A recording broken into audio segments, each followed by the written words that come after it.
ఆంధ్రప్రదేశ్ రాష్ట్రంలో ఎన్నికలు సజావుగా జరిగిన తర్వాత ఎన్నికలు జరుగుతున్న పోలింగ్ రోజున ఆ పోలింగ్ తర్వాత రోజున హింసాత్మక సంఘటనలు జరిగినటువంటి కొన్ని ప్రాంతాలు ఏవైతే ఉన్నాయో ఇది ఎన్నికల సంఘానికి మాయని మచ్చగా మారిందంటలో ఎక్కడ కూడా ఆశ్చర్యం లేదు.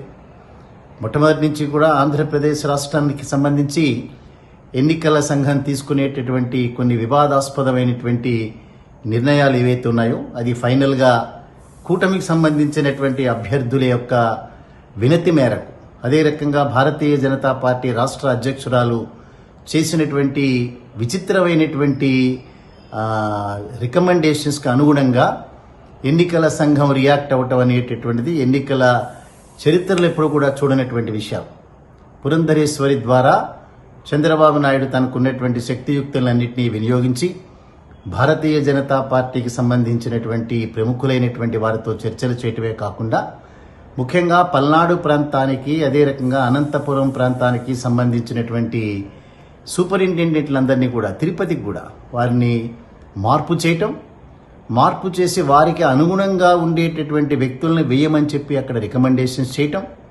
సో వారి యొక్క సిఫార్సులకు అనుగుణంగా ఎన్నికల సంఘం కూడా రియాక్ట్ అవటమే కాకుండా వారు సూచించినటువంటి పేర్లని ఆ రకంగా రియాక్ట్ అయ్యి వారిని అపాయింట్ చేయటం కూడా ఇది వివాదాస్పద విమర్శలకి దారితీసిందంటలో ఎక్కడా కూడా ఆశ్చర్యం లేదు. సో ఎన్నికల మార్పులు ఒక 4-5 రోజుల క్రితమే మార్పులు చోటు చేసుకున్నాయి.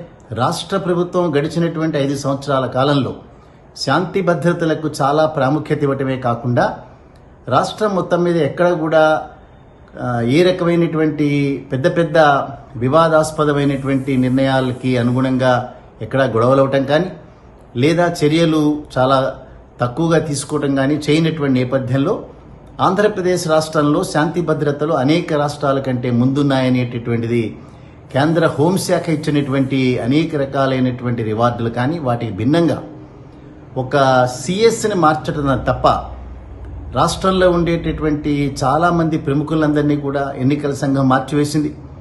దానికి అనుగుణంగానే వీరందరూ కూడా కూటమికి సంబంధించినటువంటి నాయకులందరూ కూడా బహిర్గతంగానే పేపర్ల ద్వారా రిలీజ్ చేసినారు. మేము ఫలానా వారి మీద మాకు అనుమానం ఉంది, ఫలానా వారి నేతృత్వంలో సరిగ్గా జరిగేటటువంటి అవకాశం లేదు అనేటటువంటిది.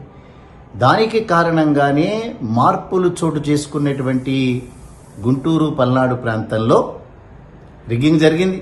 సత్తెనపల్లి నియోజకవర్గానికి సంబంధించినటువంటి ప్రస్తుత మంత్రి అంబటి రాంబాబు గారు ఎన్నికల సంఘానికి కంప్లైంట్ చేశారు. మా నియోజకవర్గంలో 3-4 పోలింగ్ బూత్స్లో రిగ్గింగ్ జరిగింది అనేటటువంటిది ఓపెన్గానే పిన్నెల్లి రామకృష్ణారెడ్డి గారు ఛార్జ్ చేశారు. మేము ఎంత ప్రయత్నం చేసినా కూడా మా టెలిఫోన్లు కూడా అటెండ్ చేయలేదు అనేటటువంటిది. సో పల్నాడు ప్రాంతంలో పోలింగ్ జరిగిన రోజున కొన్ని ప్రాంతాలకు సంబంధించినటువంటి వైసీపీకి సంబంధించిన ఓట్ బ్యాంక్ని డిస్టర్బ్ చేసేటటువంటి ప్రాసెస్లో వాళ్ళని బయటికి రానివ్వకుండా ప్రయత్నాలు చేశారు. తర్వాత ఎక్కడెక్కడ ఏ ప్రాంతాల్లో తెలుగుదేశం పార్టీకి ఓట్లు పడలేదు అనేటటువంటి దుగ్ధతో వారి మీద దాడి చేశారు. గుళ్లల్లో తలదాచుకోవడం తప్ప ఇళ్లలో కూడా ఉండేటటువంటి పరిస్థితి లేకుండా చేశారు. సో దీనన్నిటి మీద సిట్ అనేటటువంటిది ఏర్పాటైన తర్వాత దాదాపు 12 మంది సభ్యులతో సిట్ ఏర్పాటైంది. సో సిట్కి సంబంధించిన సభ్యులందరూ కూడా ఇమీడియట్గా వారు వర్చువల్ మోడ్లో కలవటమే కాకుండా కూలంకషంగా చర్చించుకుని ఇప్పటికే పర్యటనలు మొదలుపెట్టారు. దాదాపుగా 91 మందిని ఇప్పటికే అరెస్ట్ చేయటమే కాకుండా అనేక ప్రాంతాల్లో సమస్యాత్మక ప్రాంతాలని సందర్శించటమే కాకుండా జల్లెడ పట్టేటటువంటి ప్రయత్నాలు చేశారు. మనం చూసాము చరిత్రలో ఎప్పుడు కూడా ఇవన్నీ కూడా ఎన్నికలు కౌంటింగ్ అయిపోయిన తర్వాత తప్పనిసరిగా వీటి మీద సుప్రీంకోర్టు రియాక్ట్ అవుతుంది. నేషనల్ హ్యూమన్ రిసోర్సెస్ కమిటీలు కూడా దీనిలో హ్యూమన్ రైట్స్ కమిషన్ రియాక్ట్ అవుతాయి. తాడిపత్రిలో జరిగినటువంటి అసహ్యకరమైనటువంటి సంఘటనలు భారతదేశ పౌరుల మీద భారతదేశంలో వ్యవస్థని కాపాడాల్సినటువంటి ఎన్నికల సంఘం అధీనంలో ఉండేటటువంటి పోలీసులు నిర్దాక్షిణ్యంగా వారి మీద చేసినటువంటి దాడి ఏదైతే ఉందో అది చాలా ప్రజాస్వామ్యంలో ఇవన్నీ కూడా అవాయిడ్ చేయాల్సినటువంటి అంశాలు. వారు మామూలు సాధారణమైనటువంటి పౌరులు, ఒక రాజకీయ పార్టీలో పనిచేస్తున్నటువంటి వాళ్ళు లోకల్ ఎమ్మెల్యే ఇంటికి వెళ్ళటమే కాకుండా సీసీ కెమెరాలను పాడు చేయటం, అదే రకంగా మహిళల మీద కూడా దుర్భాషలు ఆడటం, అక్కడ ఉన్నటువంటి వారి మీద అమానుషంగా దాడి చేయటం అనేటువంటి సంఘటనలు మనందరం ప్రత్యక్షంగా చూసాం. ఇవన్నీ కూడా దేశంలో ఎక్కడా కూడా జరిగినటువంటి సంఘటనలు కాదు. అదే రకంగా తిరుపతికి సంబంధించి చంద్రగిరి నియోజకవర్గానికి సంబంధించినటువంటి ఆ హడావిడంతా కూడా మనం టీవీల్లో చూసాం వీటన్నిటి మీద. సో ఇవన్నీ కూడా సిట్ అనేటటువంటిది తప్పనిసరిగా ఇవన్నీ వెలికి తీయాల్సినటువంటి అంశాలు ఇవి.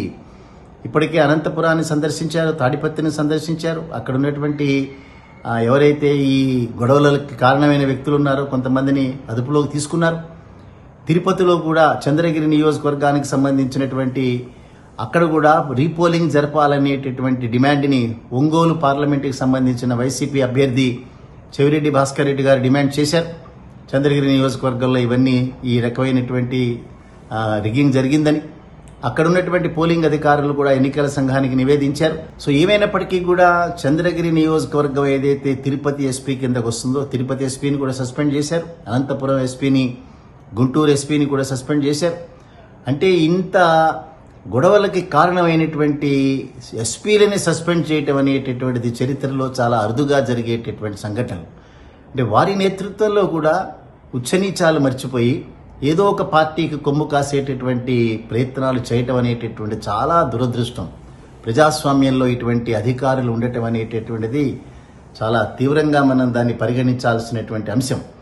అందుకని ఇప్పటికే దాదాపు ప్రముఖులైనటువంటి నాయకుల్ని ఇంకా అరెస్ట్ చేస్తారనేటటువంటి ప్రచారం ఉన్నటువంటి నేపథ్యంలో ఇంకా దాదాపు ఇంకొక 2 వారాల్లో మొత్తం కౌంటింగే జరిగేటటువంటి సమయంలో తప్పనిసరిగా కొంతమంది పెద్దవారిని అరెస్ట్ చేయొచ్చు అనేటటువంటి పుకారు ఉన్నటువంటి నేపథ్యంలో ఇప్పటికే 91 మందిని అరెస్ట్ చేశారు. చాలా మందిని అదుపులోకి తీసుకుని విచారిస్తున్నారు. సో చరిత్రలో ఇటువంటి సంఘటనలు మళ్ళీ ఒకసారి పునరావృతం కాకుండా తప్పనిసరిగా సిట్ ఆధ్వర్యంలో 2 రోజుల్లోనే నివేదిక ఇవ్వమని చెప్పారు. బహుశా రేపు సాయంత్రం లోపల వారి యొక్క రిపోర్టు కూడా వచ్చేటటువంటి అవకాశం ఉంది. ఏవైనప్పటికీ కూడా ఆంధ్రప్రదేశ్ రాష్ట్రంలో జగన్మోహన్ రెడ్డి గారి నేతృత్వంలో ప్రభుత్వం శాంతి భద్రతలని అదుపులో ఉంచి చేసినటువంటి 5 సంవత్సరాల పరిపాలన కాస్త ఎన్నికల సంఘం వారి యొక్క పార్షియాలిటీ, బయాస్డ్ అప్రోచ్ టువర్డ్స్ కూటమికి సంబంధించినటువంటి నాయకుల పట్ల వారికి ఉండేటటువంటి కొంత సాఫ్ట్ కార్నర్ ఏదైతే ఉందో ఇది రాష్ట్రం యొక్క ఇమేజ్ని దెబ్బతీసింది, రాష్ట్రం పరువు తీసింది. కొంతమంది అమాయకులైనటువంటి వారి మీద దాడి జరిగింది.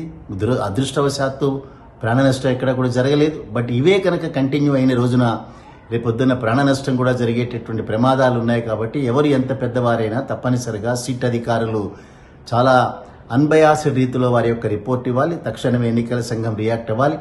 ఎన్నికల సంఘం ఇచ్చినటువంటి రిపోర్టు ప్రకారం రేపు కౌంటింగ్ తర్వాత కూడా గొడవలు జరిగేటటువంటి ప్రమాదాలు ఉన్నాయి అనేటటువంటి ఇంటెలిజెన్స్ రిపోర్ట్ ఏదైతే ఉందో దాని మీద సీరియస్గా తీసుకుని సిట్ కూడా వాటి మీద దృష్టి పెట్టి తప్పనిసరిగా ఎటువంటి వ్యక్తులైనా సరే వారిని కటకటాల వెనక్కి తొయ్యాల్సిందని మనం కూడా డిమాండ్ చేయాలి.